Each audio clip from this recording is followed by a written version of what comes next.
1.3 Who does what in organizations? Organizing is an essential part of health and safety management system.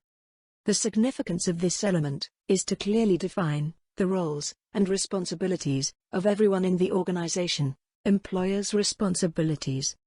Developing policy, setting responsibilities, and arrangements to implement the policy. Provision of safe workplace, machinery, equipment, and substances. Providing necessary information, instructions, training considering the workplace requirements and individual capabilities. Provision of adequate supervision of work practices, and the use of correct application of health and safety measures. Provision of welfare facilities, including drinking water, toilet facilities, changing rooms, eye wash stations, first aid provision.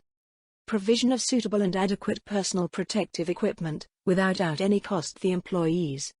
Consultation with their workforce, or other representatives, on all matters related health and safety. Taking precautions to eliminate mental and physical fatigue. Responsibilities of directors and senior managers. Directors has to make sure that health and safety policy is developed and implemented throughout the organization. To make sure risk assessments are carried out and suitable controls are implemented. Show their leadership strategies through workforce consultation.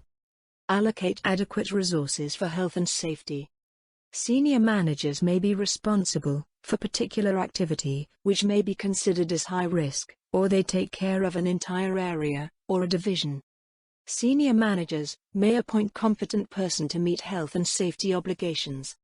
They also review health and safety performance to ensure the objectives are met and remains valid. Reviewing health and safety performance. Directors and senior managers must periodically review organizations' health and safety performance. This can be done annually.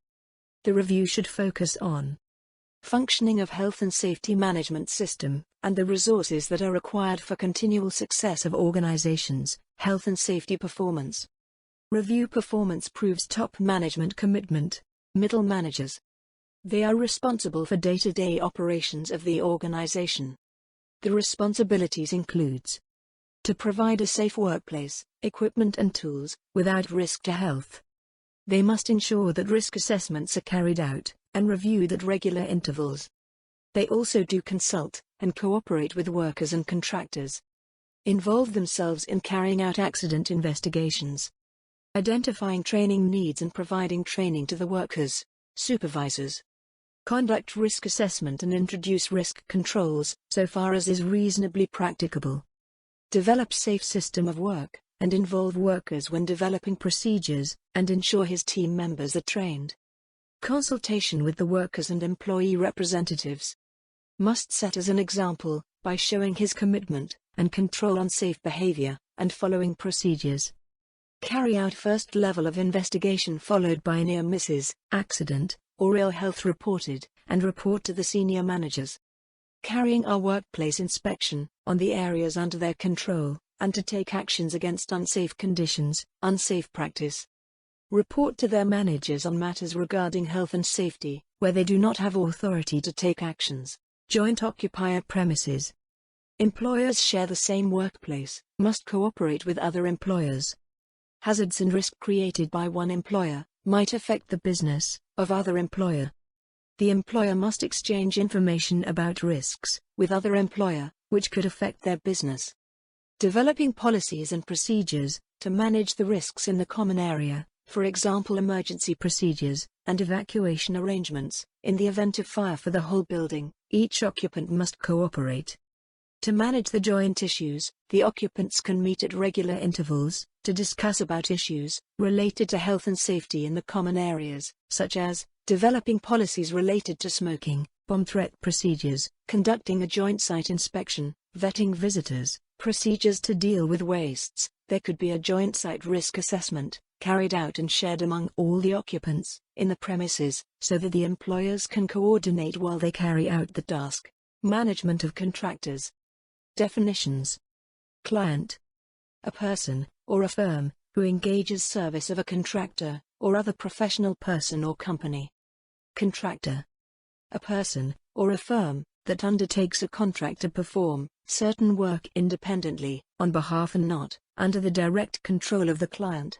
Many of the health and safety problems arising from contract work result from poor selection of contractors, poor planning and agreement methods, poor communication and sharing of information, lack of monitoring from both the parties. Client responsibilities: address the risk to the safety of its employees. Address the risk to the contractor's employees arising from premises, plant, equipment, activity. Address risk to the public or others arising from the work. Contractor responsibilities: address the risk to their own employees arising from the work, to the client employees arising from the work, to the client arising from the work. Contractor responsibilities: address the risk to their own employees arising from the work, to the client employees arising from the work, to the client arising from the work. Selection of contractors: the contractors must be selected carefully based on their competence in health and safety. Before selecting a contractor, what are factors you will look for? The health and safety policy of the contractor, experience in similar type of job and industry, accident, ill health records, the quality of the previous risk assessments, safe working methods, details of the previous and current clients, membership of professional body or certified body, for example, Civil Engineering Contractors Association, CECA, in UK, Builders Association of India, BAI, in India. Enforcement history: any enforcement actions taken against the contractor. The competence and training records of the staff, for example, their qualifications, experience, and training. Machinery and equipment maintenance and testing records. Arrangements in place for monitoring, reporting accident, ill health, planning the job. It's indeed important to exchange information between the client and the contractor. The client has to provide adequate information to the contractor about the hazards and risks that are existing in the workplace. On the other hand, the contractor has to disclose the client about the hazards and risks that may arise during the time of work.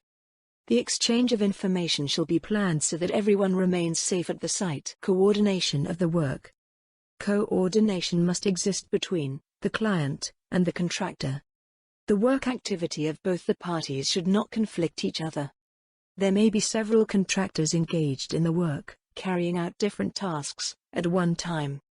The activity of one person must not create a hazard for another in the same work area.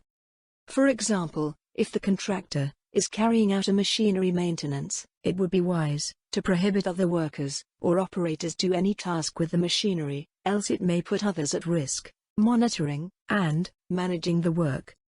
Monitoring is mandatory to ensure that the work is being carried out as per the agreed terms and condition to meet quality and implementing health and safety requirements. Frequency of monitoring depends on the level of risks associated in the work activity. Frequency of monitoring are agreed between client and contractor at initial stage. Carrying out regular checks and investigating accidents to prevent reoccurrence. The contractor's job is complete when the work has been completed according to the plan and the terms of the contract agreement. A joint client-contractor review can be effective in reviewing contractors' performance. Any issues arising during review should be recorded. The information may determine the future use of the contractor or the need for changes to contractor management arrangements. End Development 1.